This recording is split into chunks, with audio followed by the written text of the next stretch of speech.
So what is facilitated interdependent language learning?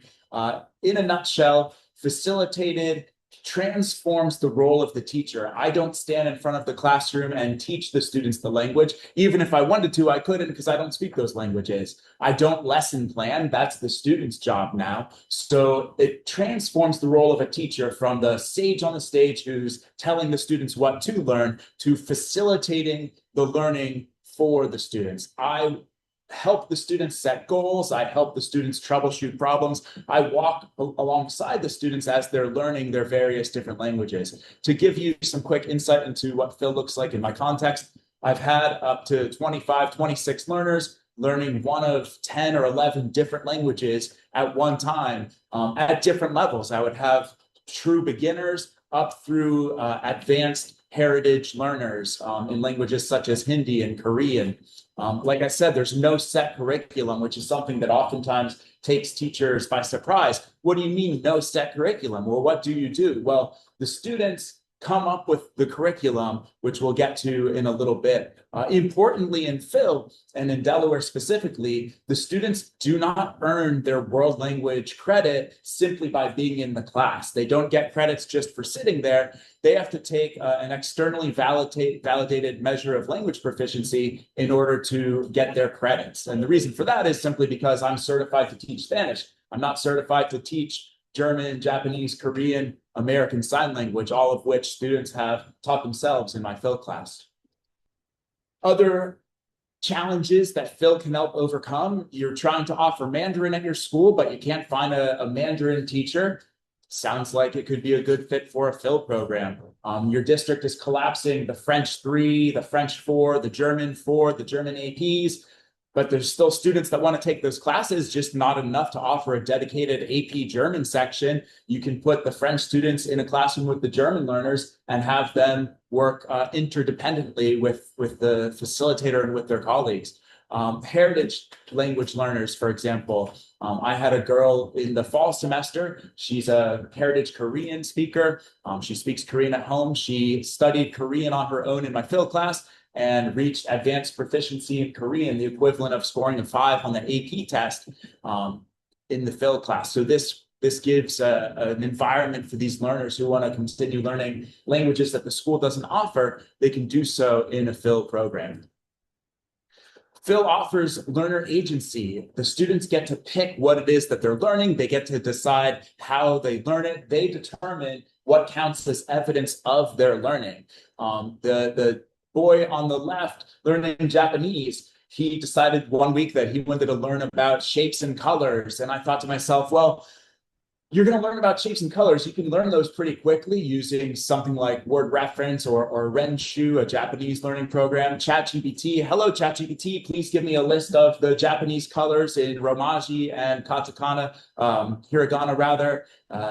Boom, you have those, but then what do you do with them? So I asked the student, I don't think that it's going to take you all week to learn the colors and the shapes. The question is, what do you want to do with the colors and the shapes? He said, well, I want to be able to talk about Minecraft in Japanese. And I said, aha, so your focal topic for the week isn't colors and shapes. Your focal topic is Minecraft. You're going to learn the colors and the shapes in Japanese through talking about Minecraft. The boy in the middle, he wanted to learn French. He'd already taken Spanish 1 and 2 with me, so his Spanish was pretty good, but he decided, you know what, I don't want to take Spanish 3. However, he wasn't done language learning. He wanted to do French. We didn't offer French, so he signed up for the Phil class. And when I asked him, why is it that you want to learn French? He said, well, I play hockey in Montreal. I want to be able to talk to my friends there about hockey in French. So he studied French for a semester and earned the equivalent of 3 credits in French. The girl on the right, she wanted to learn ASL and she was big into theater. Her reason for wanting to learn ASL was that she wanted to be able to sign alongside of school productions. So she started teaching herself the words that she would need to know in order to do that. So Phil gives learner this level of agency that we don't see in a traditional world language course where the teacher sets the curriculum. Again, in a Phil approach, the students come up with the curriculum. It offers a lot of flexibility as far as credits go.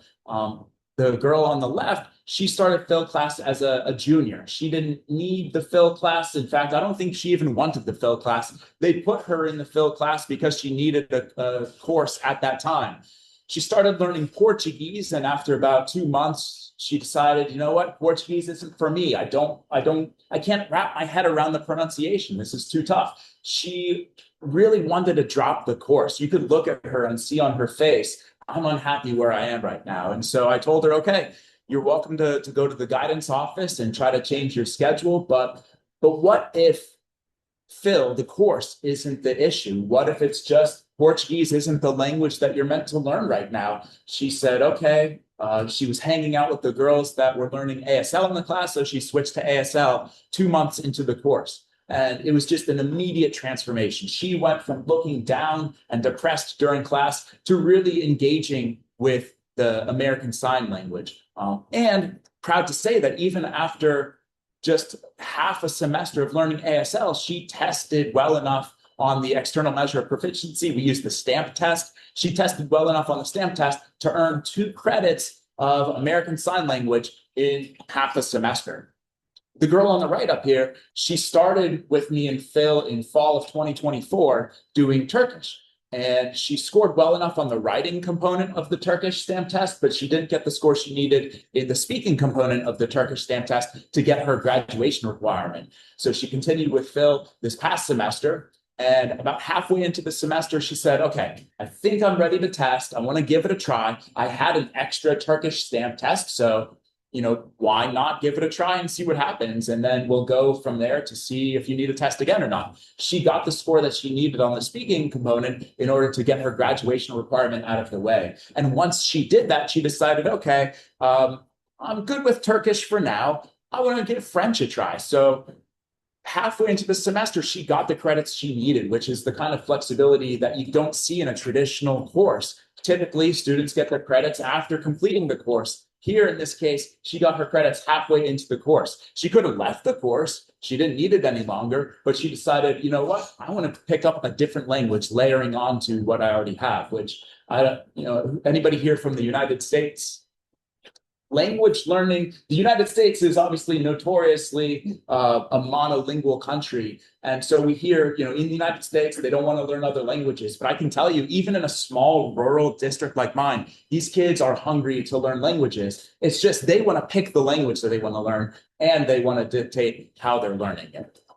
So how do we do it? Over the course of 3 semesters, we've developed what I call the Delmar model, just based on where we are. And it sort of works on a weekly cycle. At the beginning of the week, the students identify their focal topic. This week, I want to learn about cars, Minecraft, hockey in Montreal. I want to learn about theater production using ASL. The students set their own can-do goals. We're fortunate to have a strong proficiency framework in the United States. We follow the American Council on the Teaching of Foreign Language, the ACTFL proficiency framework, which details what learners can do from an A1 level, which we would call novice, up through an advanced and a distinguished level up through the C1, the C2, and the SAFR framework. So the students have a very strong framework of, at this level, this is what I need to be able to do in reading, writing, speaking, listening.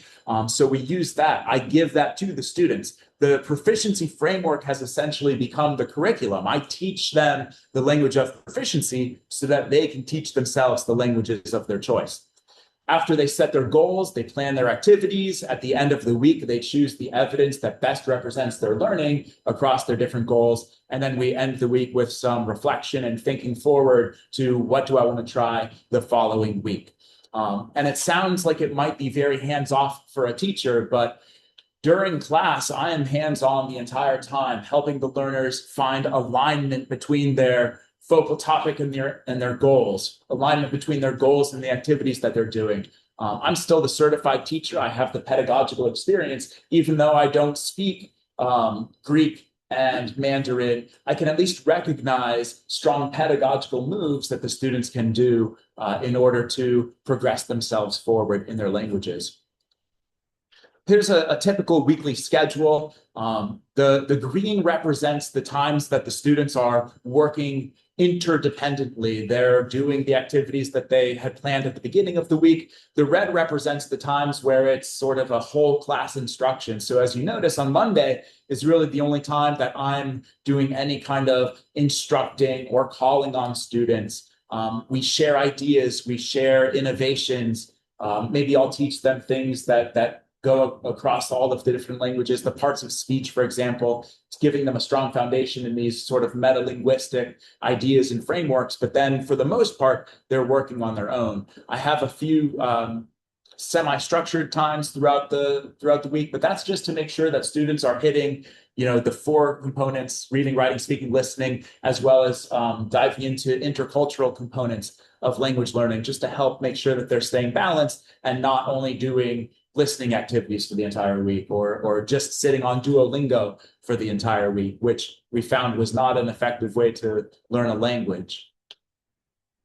I give them this weekly goal sheet. They set their goals at the top, and then they plan their activities throughout the week. And I ask them to have this sheet out on their desk throughout the week so that when they should be working, I take a look at where we are. It's a halfway through Tuesday. Okay, halfway through Tuesday, you said you'd be working on this activity. If they are, great. If they're off task, it enables me to hold them accountable to do the activities that they said that they were going to work on. Notice how it's not they're working on what I told them to work on. They should be working on what they said they're going to be working on. At the beginning of the week, I'll put up a slide such as this to help them brainstorm a topic. If you have a novice language learner and you say, pick a topic, they're typically not going to pick what we would consider thematic topics. Oftentimes, I will see students pick a focal topic such as conversation, grammar, using verbs. It's like, okay, you want to have a conversation, fantastic, about what? You want to learn strong grammar, that's fantastic, but why? What do you want to do with the grammar? Do you want to be able to talk in the present tense because you're describing pets and animals? That would be a focal topic, animals. But grammar itself is something that you're going to work on throughout the way. Are you learning grammar? Absolutely. But grammar itself is not your focus. From here, the students set their proficiency goals. I've linked what we use in the US, the ACTFL framework. And I hold students accountable. If they are trying to get to the intermediate mid-level, but I noticed that their goal is a novice low goal, then that questions the alignment of what they're doing. I actually asked them to basically defend the choices that they're making. You said you wanted to be able to write in a string of sentences across timeframes, but your goal is limited to word level recognition. How are you going to get from the word level recognition to actually using it in sentences? So again, teaching them that proficiency framework. What does it mean to be at the intermediate mid-level versus a novice low level? And then once they come up with their goals, this is an AI prompt that we'll use to help them come up with their activities. And we'll usually use ChatGPT, plug this into ChatGPT. Hello, ChatGPT. This week, I want to work on I want to be able to order food in Mandarin at a novice mid-level. Please come up with a week's worth of activities designed to help me, and then type in what your goals are throughout the week. Please create a Monday through Friday plan of activities designed to help me reach these goals. And while the students can do this without the use of AI, some prefer not to use AI, which is fantastic. But ChatGPT gives you a great plan of activities that you can do, where it starts you off kind of early on in the week. Let's front load some vocab. Let's generate some stories. Let's find resources on YouTube that you can use. And we do this very inexpensively, by the way. You could do Phil on a very minimum budget. Again, lowest funded district in the state of Delaware, able to pull off a model like this. So funding, you can do it inexpensively, finding lots of resources. Some of the free resources that we'll use on a weekly, daily basis, we use a lot of ChatGPT to come up with brainstorming, Perplexity AI to find sort of very niche YouTube videos. Hello, Perplexity. I am a high school learner. I'm trying to get to intermediate level in French. For example, I had this one girl that was watching self-care videos for teenage girls, in English, but putting it in French subtitles. I said, hey, ask Perplexity, what are some French language YouTube channels that, cater to teenage girls on the topic of health, of self-care and wellness. Perplexity gives us a list of YouTube channels. There's some sources there that the student can start looking at in the French language, in the French culture. So she's going to get that intercultural component as well, rather than just listening to English language YouTube, but putting the French subtitles on. Like I said, I have a number of students who are saying, hey, I don't really want to use AI for whatever their reason might be. And so we've started to curate some non-AI language learning resources and tips, banks of text from Lesla and the Bloom Library. And then I used Perplexity to come up with this chart here. Admittedly, I haven't gone and checked every single resource that it has. The ones that I have checked look pretty solid, but being able to put this in front of the students just to start looking and to start trying to see what's out there for free to help them in their target language has been helpful so far. So what are the results? Well, within one semester, 70% of the learners so far are getting their graduation requirement out of the way in one semester. 100% of the learners are completing their graduation requirement in 2 semesters. And in Delaware, we have a 2-credit graduation requirement for language. So no student has lost out on their graduation requirement by taking Phil. They recognize that they're taking a gamble by signing up for Phil because they might not get their credit. However, so far, 100% of the learners have gotten it in 1 semester. What does it do to an educator? Again, in the United States, monolingualism is very prevalent. I was bilingual. I still consider myself mostly bilingual, but now I, more so than considering myself a bilingual teacher of Spanish, I consider myself a language learner yet again. I'm learning German alongside the German learners. I'm learning ASL. They're eager to teach me things in their language. The girl learning Greek was very excited to share that she could sing the Greek alphabet. So I put myself in the shoes of a language learner yet again. And that's really helped me connect to the students, especially in my traditional Spanish classes. I still teach Spanish classes throughout the day, but it's helped me see the curriculum that I've been teaching for the past decade and a half sort of through a new lens of a language learner. Whereas there were concepts in the past that I thought were intuitive because I knew Spanish and I knew English, I can now see instances in my own teaching where, oh, maybe this would be a tough concept for a new language learner to grasp. So the transformation that I've had on myself has been just as impressive, I think, as what it has been able to do for the learners. So how could you implement a Phil approach in your context? I think it goes back to the why. Why does your school need Phil? Why do your students need a Phil approach? And notice how I use the term approach. Phil is not a curriculum. Phil is not a model. What we've done at Delmar, we call the Delmar model, but that's just one way of doing Phil. I sort of co-constructed that with my learners to meet our needs, but what are the needs that you folks have in your schools, in your universities, in your districts? So ask yourself, how can Phil work? What structures are in place that can help Phil? In Delaware, we have it written into state policy that the students can use an external measure of proficiency to get their credits, rather than sitting in a language learning course. So without that, Phil would look much different in my context. What challenges exist? Are there staff that are not receptive to AI use? Are there teachers who are not comfortable with letting go, who are attached to their curriculum, which isn't a bad thing. Teachers have been teaching what they've been doing for some time and maybe don't want to switch to something new. Some considerations, like I mentioned, Phil was a gamble for our students because they weren't guaranteed their credits. And so we let them know that up front. We give them an application to fill out, not to gatekeep, but just to stress the importance of the fact that they need to demonstrate proficiency in order to get their credits. Start small. If you're teaching French 1, French 2, French 3, how can you give students the weekly goal sheet in an existing class? I started doing it in my traditional Spanish classes. In lieu of a summative assessment, I will give them a week of interdependent learning. This slide, a lot to digest on this slide, but this slide just sort of shows how Phil transforms the educational environment. I want to point out specifically pacing. Again, in a traditional course, you get your credit at the end of the semester. Here, students can demonstrate their proficiency when they're ready.